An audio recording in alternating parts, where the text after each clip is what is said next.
Hi there, Bruce, again. Okay, something I like to talk about or compare and contrast is the ownership experience between an electric vehicle and a gasoline vehicle. And there you go. You may have seen I did a little discussion about a longer term ownership of our electric car, and really my thoughts on it were that it's great. But I also had a kind of a longer term ownership of a gasoline vehicle, and actually several. I mean, look at me, I'm not a young man, and well, relatively young. Heck, I don't know. Depends on your definition. Uh, but over my life, I've owned several, and the last couple of combustion vehicles, internal combustion engine, diesel car, and a gasoline car, is we had generally have the service done at a dealership. I'm going to show you. Uh, I'm going to draw a typical automotive dealership.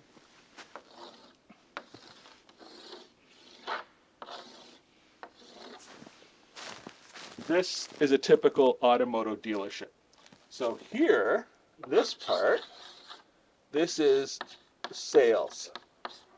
Okay, you go here to buy your car.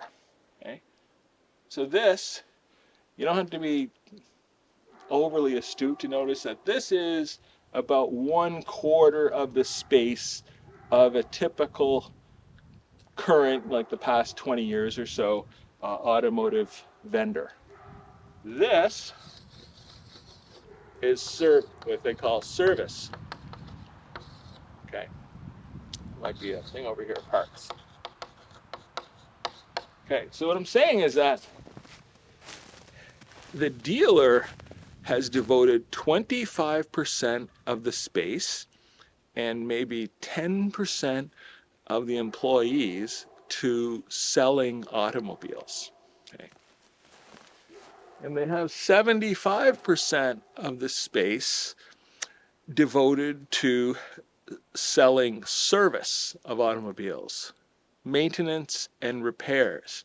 And you may notice that your automobile comes with kind of a built-in maintenance reminder. Okay. That causes you to go to the dealership and visit. Now, so then you'll notice that when you visit, that there's going to be a bunch of people. Let's just say there's someone they're going to say is a service advisor. Then there's going to be a service team leader for the service advisors. Then there might be another person who's the service manager. There'll be another person who's kind of the boss of all this. Then that person might report to the GM, general manager of the dealership, and then you get into ownership and stuff like that. Okay, and also in here, there's going to be, let's just say, there's going to be 1, 2, 3, 4, 5, 6, 7, 8. They call them technicians. Let's say technicians. Then there'll be 1, 2, 3, 4, 5. These service advisor people. Then there'll be a couple of more managers. Then there's going to be the cashier, person that takes your money. Then there's going to be another couple of people over here. So depending on that, not every place is exactly the same, but depending on these people, in some business schools, you might call these guys, these are unit producing labor. Okay, they're doing stuff that's going to produce a unit of good or a unit of the thing that they're selling, which is service. And all this stuff over here is non-unit producing labor, as they're not doing anything. These guys are talking to you, and these guys are basically talking to them to talk to you. And then these people they're talking to you, and these people are talking to them, and it's a bunch of talking, and these guys are doing. Okay, now that's it. Now, when you buy a car, if you're down here, most people think of a dealer and they think of this kind of affair over here.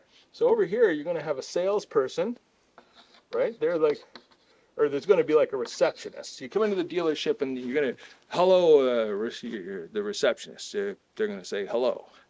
Then you're going to say, oh, I'm interested in buying a car. And they say, one second, I'll get one of the guys. Now, that's a bit of a sore point with me, but we'll leave it aside for now, is that in my experience and in our area, overwhelmingly the salespeople are male. And when I say overwhelmingly, I don't mean like, it's not like 55%, 45%. It's like 95%, 5%, or 99%, 1%. That's it. Okay. That's it. Just the way it is. You get one of the guys. And you're going to talk to this person. Now, the person that you're talking to, they're the salesperson.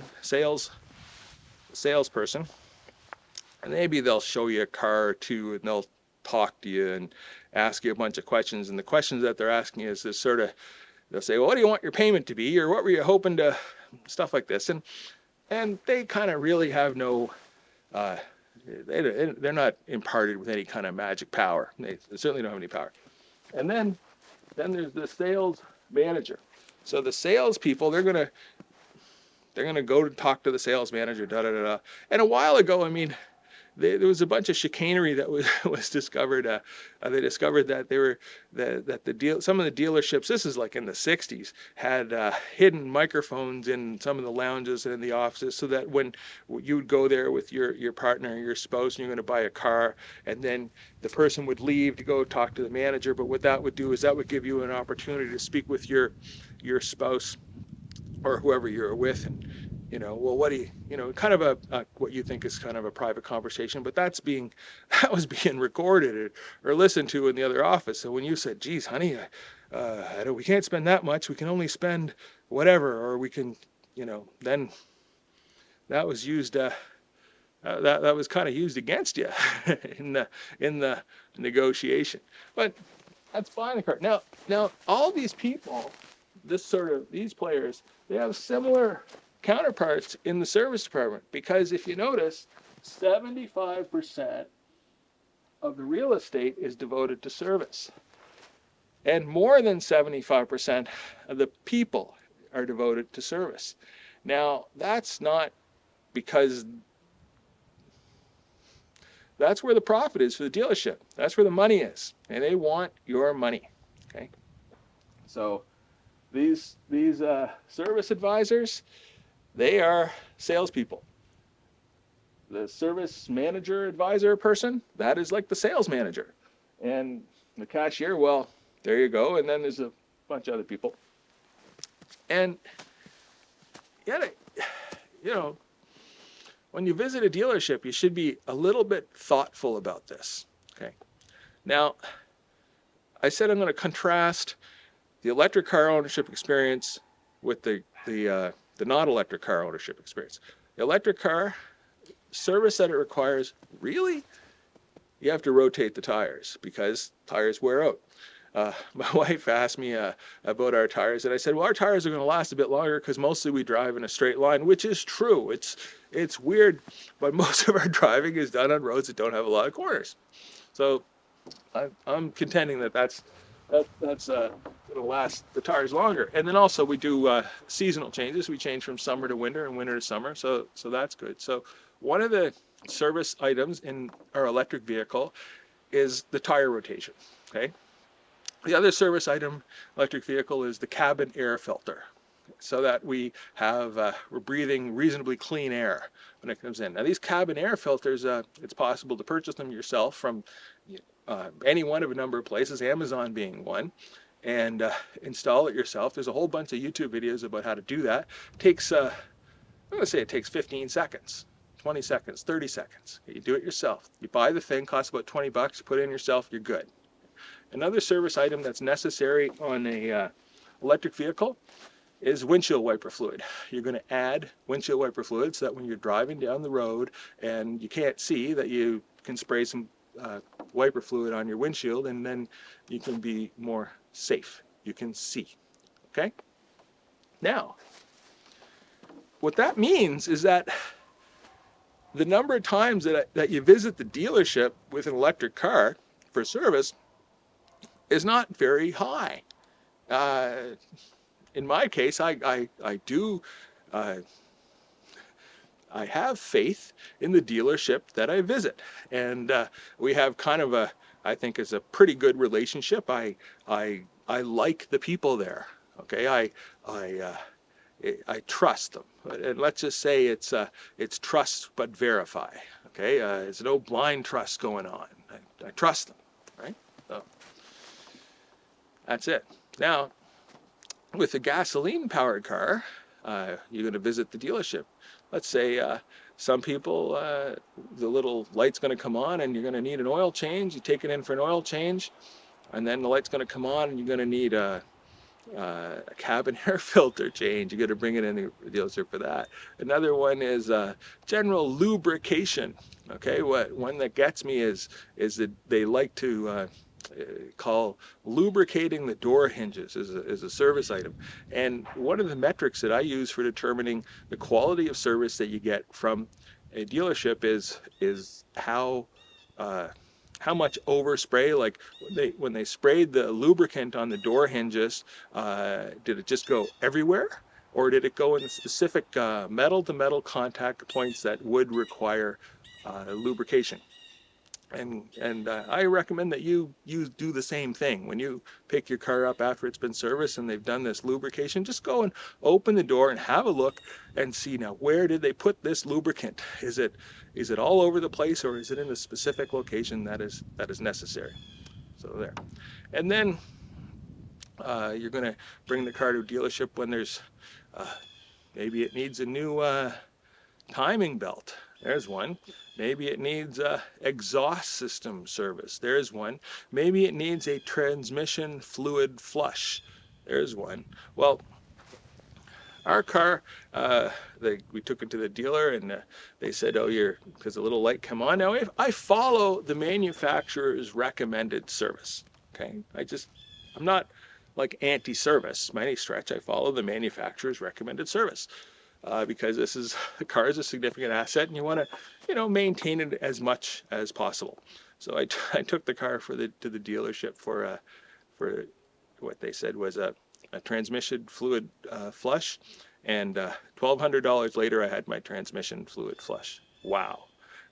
Another time I needed a new battery, and I determined that the battery was necessary. So I took it to another dealership, and they said, no, the battery's fine. You don't need a new battery. We'll do a diagnostic on it and charge you for the diagnostic, but if it needs a new battery. Anyway, I said, no, I got the battery anyway, because the symptom of it needing a new battery was the car would not start. And I was concerned that perhaps my wife or someone would be driving the car in the wintertime, and they'd be somewhere, and then the car would not start, and that's not a good thing. So $500 later, I got a new battery. And then there was some other issues where the vehicle was doing some really crazy things related to road stability, like and this is one of these fly-by-wire cars where there's no mechanical connection between the steering wheel and the wheels, right? It's electric. So you're driving along, and it has a road keeping assist, and all of a sudden the thing's going, and it's trying to drive into oncoming traffic or drive off the road or something. It's very, very disconcerting, and that persisted for quite a while. I made sort of videos of that so I could have some evidence of the occurrence. I took it to the dealer and such. So I take this thing to the dealer. The dealer says, we'll try to diagnose it, and if we don't find anything, we're going to charge you, I think it was $200 or some amount of money. And it's like, and that's it. Faith. When you start the conversation with, you got to pay, that's like, you don't have a lot of happiness there. Remember I said I have the place where I take my electric car, and I have a good relationship and faith and confidence and all that stuff? It's because they haven't really done too much chicanery.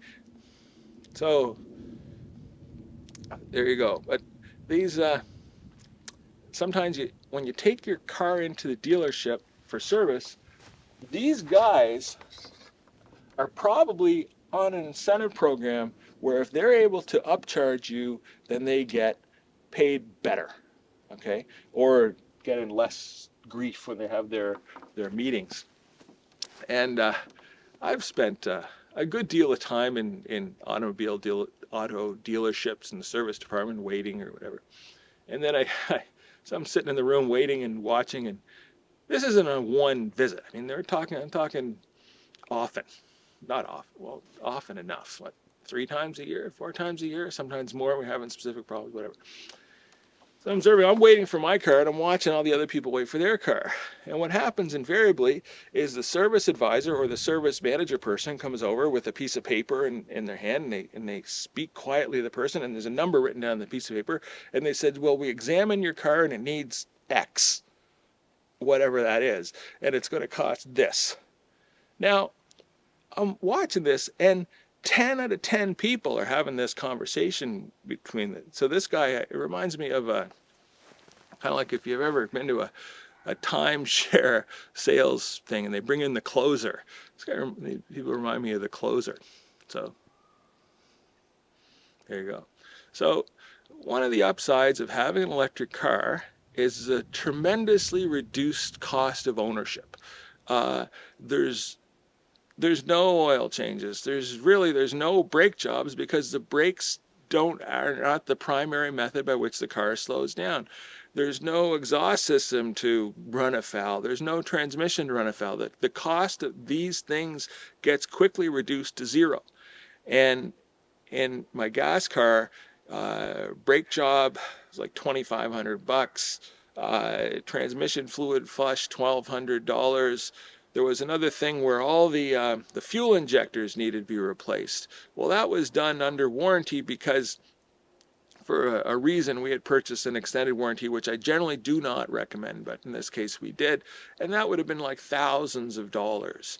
And so the total cost of ownership, our experience with the gasoline car is huge. And a good hunk of this total cost of ownership is that when you visit the dealership for service, you're providing them with an opportunity to upsell, to identify some problem that is not necessarily a real problem, but it's an opportunity for them to say, oh, you need a whatever. You need a thing. You need a Fluzit. Your Fluzit looks like it's going to wear out. Okay? That's an example. An extreme example of this, and I see frequently, is I'm standing at a dealership and I'm speaking with the service advisor that I'm speaking with, and I'm listening to what's the conversation to my right and the conversation to my left. You can't help it over here. I'm that kind of person. And more than one occasion I've heard the service advisor tell another person, and invariably that person would be kind of like an elderly person or whatever by coincidence, and they'd said, okay, we've just rotated your tires, and for your safety, you should have your wheels balanced. For your safety. For your safety. For your safety and for the safety of your family and your children and your friends and your colleagues, and for your safety, you should have your tires balanced. Well,